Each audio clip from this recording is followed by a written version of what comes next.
Hi, this is Matt Coddington with Windows Mobile Louisville, and this is a video review of Resco Radio version 2.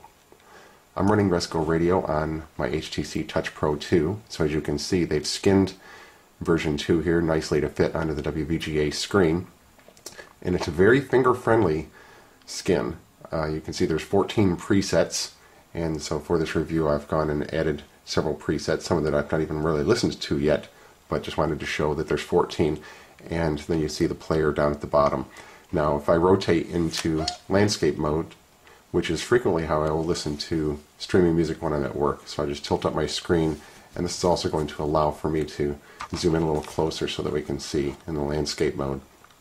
Then you see going from 14 it goes to 9 presets, which is still not a bad deal, so that if you are going to be using it like I do most frequently in the landscape mode, then choose your top 9 presets accordingly so that they'll still show when you're in this mode.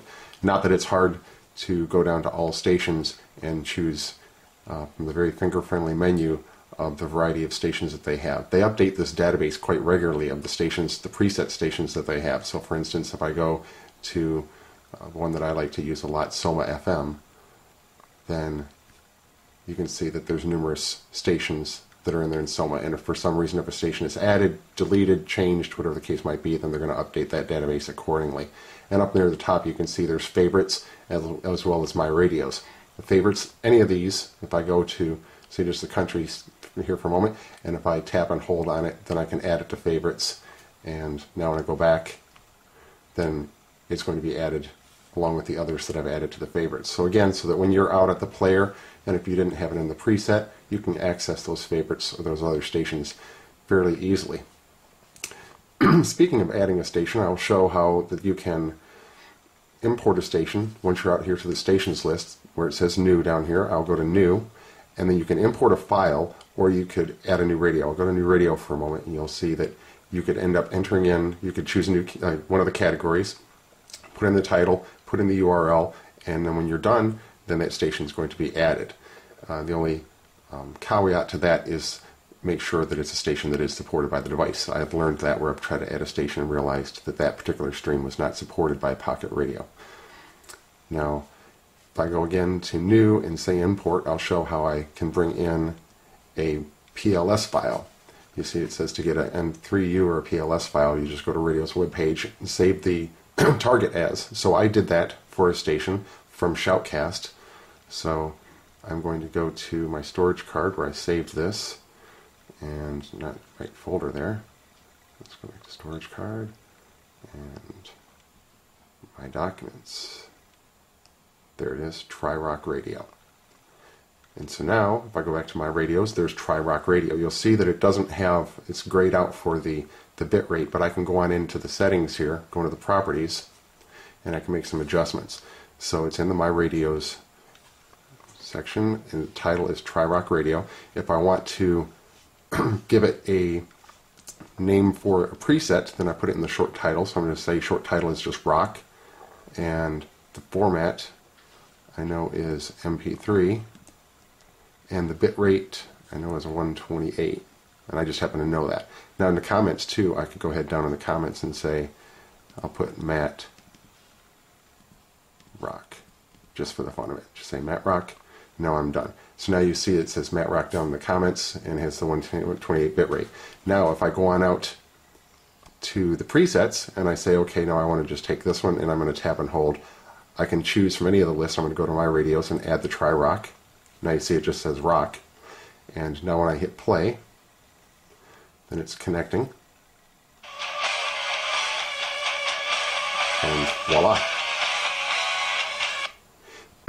Another cool thing with this is that while a station is playing, that you can hit the record button. Show you, you can see record as well as display off are down there at the bottom, and it will record the stream. And you have the choice through the menu settings of saving wherever you might want to save.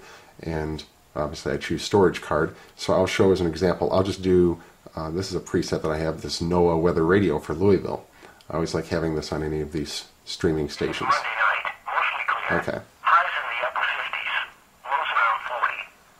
Now I hit record.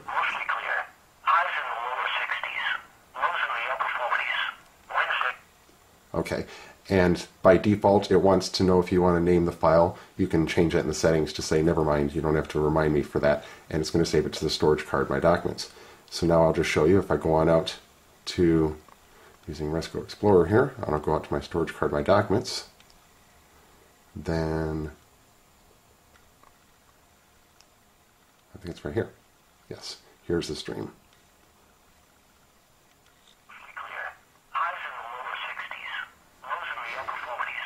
Interestingly enough, the stream plays back in Windows Media Player. I would have thought they might have somehow made the stream play in their own application, but given the fact that it supports streams, then they aren't set to be playing other types of formats. So the recordings will play back in Windows Media Player, or if you have another player that's going to be playing MP3 files as default, then it'll open up that player.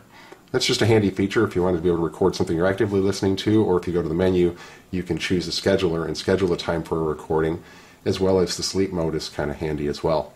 The accounts, I didn't see anything in the documentation regarding accounts, but I believe that this has something to do with if you have XM or Sirius or some other kind of membership account for listening to music, then you could put in your information and be able to listen to it. I'm going to confirm that with Resco, and I'll correct that if need be when I find out what that accounts portion is actually for. So I think this is a very finger-friendly and solid application.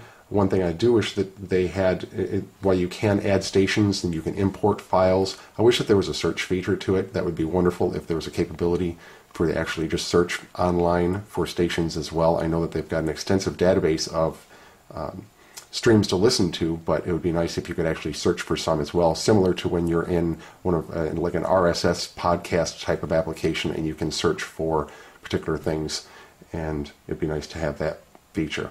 It would also be nice if there were some additional formats to be supported, but with any of these players it seems like it's a challenge to be able to support all the different formats that are out there in streaming. And so one application might do some streams, and this one does M3U and PLS, which is really a lot of the streams that are out there, so no complaints there.